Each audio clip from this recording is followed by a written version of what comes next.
সাইয়েদনা আলী রাদিয়াল্লাহু তাআলা আনহু যুদ্ধের ময়দানে মারাত্মকভাবে জখম হলেন, আহত হলেন। পায়ের ভেতরে জিহাদের ময়দানে তীর ঢুকে গেল, তীর কেউ টেনে বের করতে পারে না। এতটাই জখম হয়েছে, তীর ধরে টান মারলে তিনি চিৎকার মারে। বিশ্বনবী দেখলেন অবস্থা বেগতিক। আল্লাহর হাবিব বললেন, তীর ধরে টানাটানির দরকার নাই, যেহেতু টান মারলে ব্যথা পায়, ছেড়ে দাও, আজান দাও। বেলাল, তুমি আজান দাও, একামত দাও। এক সাহাবীরে বললেন, আমি যখন নামাজে দাঁড়াবো, আলী যখন নামাজে দাঁড়াবে, নামাজরত অবস্থায় তুমি তোমার নিজের দায়িত্বে আলীর পায়ের ভেতর থেকে তীরটা টেনে বের করে ফেলবা। আজান দেয়া হলো, একামত হলো। বিষ্ণু ইসলাম নামাজ পড়তে শুরু করলেন। সাইয়েদনা আলী রাদিয়াল্লাহু তাআলা আনহু নামাজে দাঁড়ালেন। ওই সাহাবী দাঁড়ান নাই। বিশ্বনবীর পরামর্শ অনুযায়ী কাতারের ভেতর দিয়ে যে বিশ্বনবীর মেয়ের জামাতা সাইয়েদনা আলী রাদিয়াল্লাহু তাআলা আনহুর পা থেকে টান মেরে তীর বের করেছে। টান দিয়ে তীর খোলা হয়েছে, কিন্তু সাইয়েদনা আলী মুহূর্তের জন্য টের পান না। আগে টান মারতেছে, ব্যথা পায়, চিৎকার মারে, কিন্তু সালাতের অবস্থায় টান মেরে তীর বের করেছে, উনি টেরই পান নাই। আল্লাহু আকবার। তার মানে যখন নামাজে তিনি দাঁড়িয়েছেন, দিন দুনিয়ার হুঁশ তার ছিল না। তার হুঁশ, জ্ঞান, চিন্তা, ধ্যান সব কিছু চলে গিয়েছে একজনের দিকে, তিনি কে? এজন্য বিশ্বনবী বলতেন, আনতা আবুদাল্লাহা কাআন্নাকা তারা ফাইন লাম তাকুন তারাহু ফাইন্নাহু ইয়ারাক। এমন ভাবে নামাজ পড়বে, মনে করবে তুমি আল্লাহকে দেখে দেখে নামাজের মুসল্লায় আছো। ঠিক কি না? যখন নামাজ পড়বা ভাববা তুমি আল্লাহকে দেখছো। আর যদি এটা কষ্ট হয়, অ্যাটলিস্ট এটা ভাবো যে আল্লাহ তোমায় দেখছে। আমাদেরকে দেখে কে? আমি যে নামাজ পড়ি দেখে কে? এই চিন্তাটা মাথায় থাকার দরকার আছে না নাই?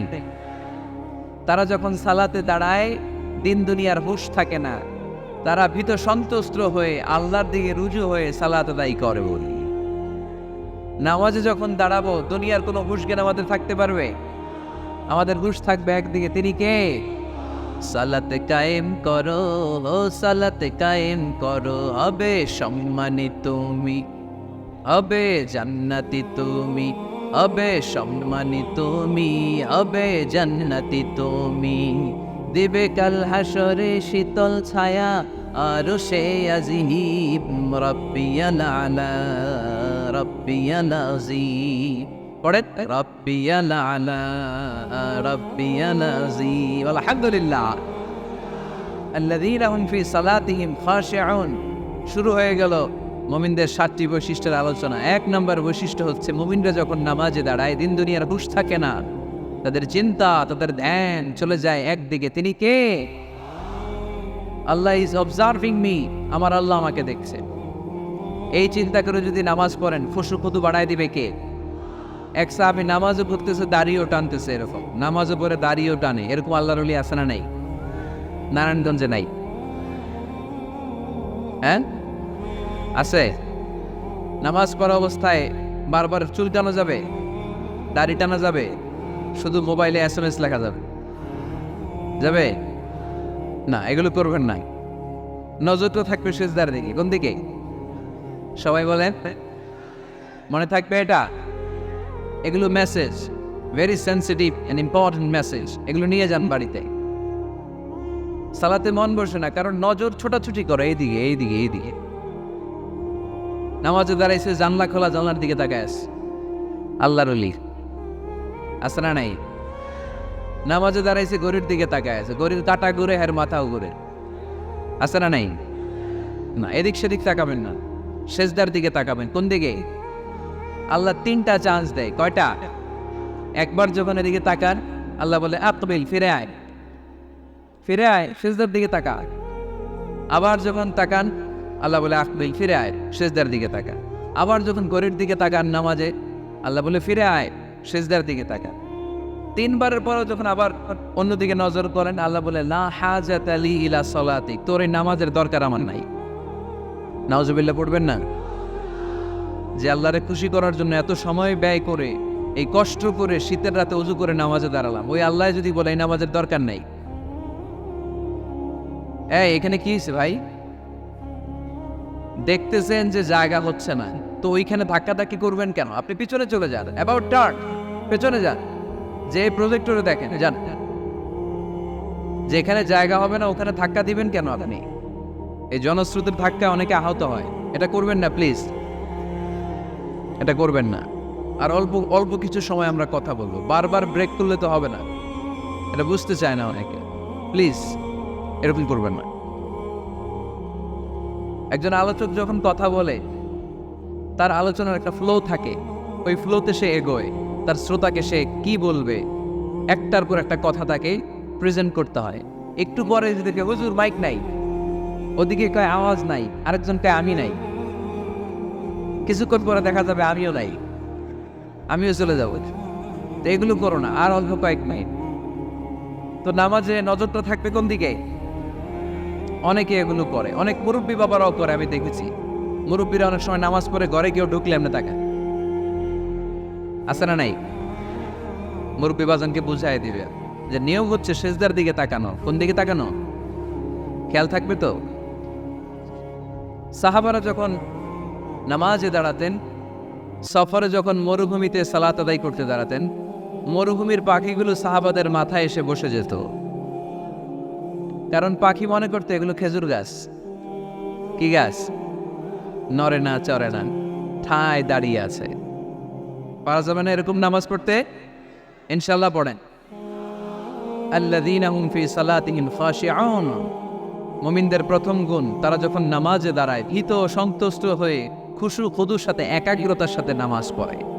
With full of solemnity and submission. ডানে বায়ে তাকায় না, তারা সব সময় টেনশনে থাকে আল্লাহ আমার নামাজ কবুল করলো তো। আর তারা ভাবে হতে পারে এটাই আমার জীবনের শেষ নামাজ। ইট could be my final Salah, perform the Salah as if this is your last and final prayer. এমন ভাবে নামাজ করো, চিন্তা করো যে হতে পারে এটাই তোমার জীবনের শেষ নামাজ, আর হয়তো আমি আল্লাহর সিজদা দেওয়ার সুযোগ পাবো না। আজকের মাহফিল শেষ করে আমরা বাসায় পৌঁছতে পারবো, কোনো গ্যারান্টি আছে আমার? আর 10 মিনিট হায়াত আছে আমার, কোনো গ্যারান্টি নাই। আর 2 মিনিট বাঁচবো, গ্যারান্টি আছে? শ্বাস যেটা নিলাম এটা ফেলতে পারবো, গ্যারান্টি আছে? তো মুসল্লায় যে দাঁড়াইলেন, নামাজ যে পড়লেন, এরপরে আরেকবার নামাজের সুযোগ পাবেন, গ্যারান্টি আছে? তো তাহলে প্রত্যেক নামাজের সময় মুসল্লায় দাঁড়িয়ে আমরা এটা ভাবি না কেন যে এটাই হতে পারে আমার শেষ নামাজ? This could be my final সালাহ, হতে পারে এটাই আমার শেষ নামাজ। এরকম চিন্তা নিয়ে যদি আপনি নামাজে দাঁড়ান তাহলে মন এদিক সেদিক যাবে। অনেকে নামাজেও দাঁড়ায়, আবার টেলিভিশনে কোন নিউজ দিচ্ছে ওইটার টেনশনও থাকে, আছে না নাই? নামাজেও দাঁড়ায় শেয়ার বাজারের দাম বাড়লো না কমলো টেনশন করে। নামাজেও দাঁড়ায় মাশরাফি ছক্কা মারলো না আউট হইলো, টেনশন আছে না নাই? যার যেদিকে আগ্রহ ওইটা নিয়ে পড়ে থাকে নামাজে, ওই নামাজকে আল্লাহ কবুল করবে? এই জন্য এমনভাবে সালাতে দাঁড়াবো, ভাববো যে হতে পারে এটাই আমার জীবনের শেষ নামাজ। আজকে যদি বলা হয় রাত 12টায় মালাকুল মাউত এসে আপনার রূহ নিয়ে যাবে, this night is your last night in your life, আপনার জীবনে এটা শেষ রাত, এখন আপনি যে নামাজের সুযোগটা পাবেন, লাস্ট চান্স, আপনি ওই দিন কি করবেন? কত সুন্দর করে অজু বানাবেন, তাই না? সাদা ধবধবে পাঞ্জাবি পরে আতর মাখবেন, মসল্লাটা বিছিয়ে, হায় রে কি সুন্দর নামাজ, কি সুন্দর রুকু দিবেন আপনি। ওই দিনের রুকুটা হবে আপনার জীবনের শ্রেষ্ঠ রুকু, ওই দিনের সেজদা হবে আপনার জীবনের শ্রেষ্ঠতম সেজদা। সেজদায় লুটিয়ে পড়ে চোখের পানি দিয়ে আপনি জায়নামাজ ভিজিয়ে দিবেন, তাই না? কারণ আপনি confirm this is your last সালাহ, এটা আপনার শেষ নামাজ। তো প্রত্যেক ওয়াক্তে যদি দাঁড়াই, কোনো গ্যারান্টি আছে যে আরেকটা নামাজের সুযোগ পাবো? তাহলে প্রতি ওয়াক্তেই আমরা এটা ভাবি না কেন যে এটা আমার জীবনের শেষ নামাজ হতে পারে? বিশ্বাসীরা যখন নামাজে দাঁড়ায় তারা ভাবে it could be my last and final সালাহ। চিল্লায় বলতে হবে ঠিক কিনা? এজন্য আল্লাহ বললেন قد أفلح المؤمنون الذين هم في صلاتهم خاشعون। সফল হয়েছে তারা, ঈমান এনেছে যারা। ঈমানদারের প্রথম গুণ, তারা যখন নামাজের জন্য মুসল্লায় দাঁড়িয়ে যায়, দিন দুনিয়ার হুঁশ তার থাকে না, তার ধ্যান জ্ঞান চলে যায় একজনের দিকে, তিনি কে? ধীরস্থির ভাবে সালাত পড়তে হবে, তা'দীলুল আরকান মেইনটেইন। এক সাহাবী নামাজ পড়ে আল্লাহ রাসূল সাল্লাল্লাহু আলাইহি ওয়াসাল্লামের কাছে আসলেন। আল্লাহ রাসূল বললেন সল্লি, ফাইন্নাকা লাম তুসাল্লি, যাও নামাজ পড়ো, নামাজ হয় নাই। আবার নামাজ পড়লেন, আবার আসলেন, আল্লাহ রাসূল একই কথা বললেন, সাল্লি ফাইন্নাকা লাম তুসাল্লি, রিপিট ইউর সালাহ because you didn't offer your salah in a correct way, in a correct manner. সঠিক পদ্ধতিতে সালাত হয়নি। উনি কি করবেন? আবার যে বললেন, আবার আসলেন, আল্লাহ রাসূল বললেন সাল্লি ফাইন্নাকা লাম তুসাল্লি, সালাত করো, হয় নাই। এবার সাহাবী কেঁদে দিলেন, বললেন ইয়া রাসূলুল্লাহ, এর চেয়ে ভালো করে তো আমি পড়তেই জানি না। আল্লাহ রাসূল সাল্লাল্লাহু আলাইহি ওয়াসাল্লাম সাহাবীকে জড়িয়ে ধরলেন, বললেন আসো তোমারে শিখাইয়া দেই, যখন নামাজে দাঁড়াবা তাড়াহুড়ো করবে না। there is no rushing in salah, there is no hastiness in salah, সালাতে তাড়াহুড়ো নাই। যখন দাঁড়াবা রিল্যাক্স, যখন রুকুতে যাবা রিল্যাক্স, সিজদায় লুটিয়ে পড়বা রিল্যাক্স। তাড়াহুড়ো করা যাবে? রুকুতে যখন যাবা পিঠটাকে সোজা করবা, স্ট্রেট ফরওয়ার্ড।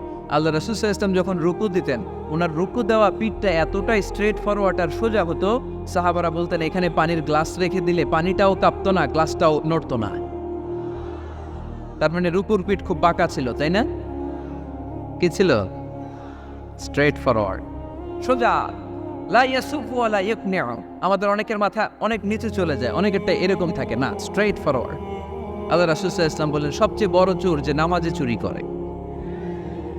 সাহাবারা বললেন কাইফা ইয়াসরিফু ফিস সালাহ ইয়া রাসূলুল্লাহ, আল্লাহ রাসূল সালাতে আবার চুরি করে কেমনে? আল্লাহ রাসূল সাল্লাল্লাহু আলাইহি ওয়াসাল্লাম বললেন ইয়াসরিফু ফি রুকুইহি ওয়া সুজুদিহি, রুকু সিজদায় চুরি করে, পিঠ সোজা করে না। রুকু থেকে সোজা হয়ে দাঁড়িয়ে কয়েক সেকেন্ড অপেক্ষা করা এটা ওয়াজিব। দুই সেজদার মাঝখানে 1-2 সেকেন্ড স্থির হয়ে বসে থাকা ওয়াজিব।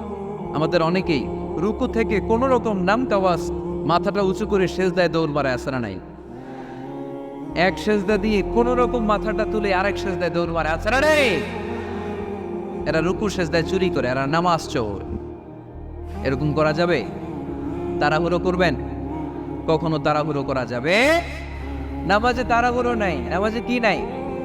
নামাজে করতে হবে রিল্যাক্স। নামাজে কি করব? সবাই বলে কি করব? যারা তাড়াহুড়ো করে এদেরকে বলতে পারবেন এটা, যে তুমি তাড়াহুড়ো করছো কেন? নামাজে তুমি রিল্যাক্স করবা। যখন রুকুতে যাবা হাত্তা তাতমাইন্না রাকিআন, রিল্যাক্সের সাথে রুকু, পিঠটা সোজা। সিজদায় লুটিয়ে পড়বা, তুমি তো আল্লাহর কাছে চলে গিয়েছো। আকরাবু মা ইয়াকুনুল আবদু মির রাব্বিহি ওয়া হুয়া সাজিদ ফাআকসিরু ফীহি দুআ। আল্লাহ রাসূল বললেন বান্দা যখন সিজদায় লুটিয়ে পড়ে, বান্দা তখন আল্লাহর সবচেয়ে কাছে চলে যায়।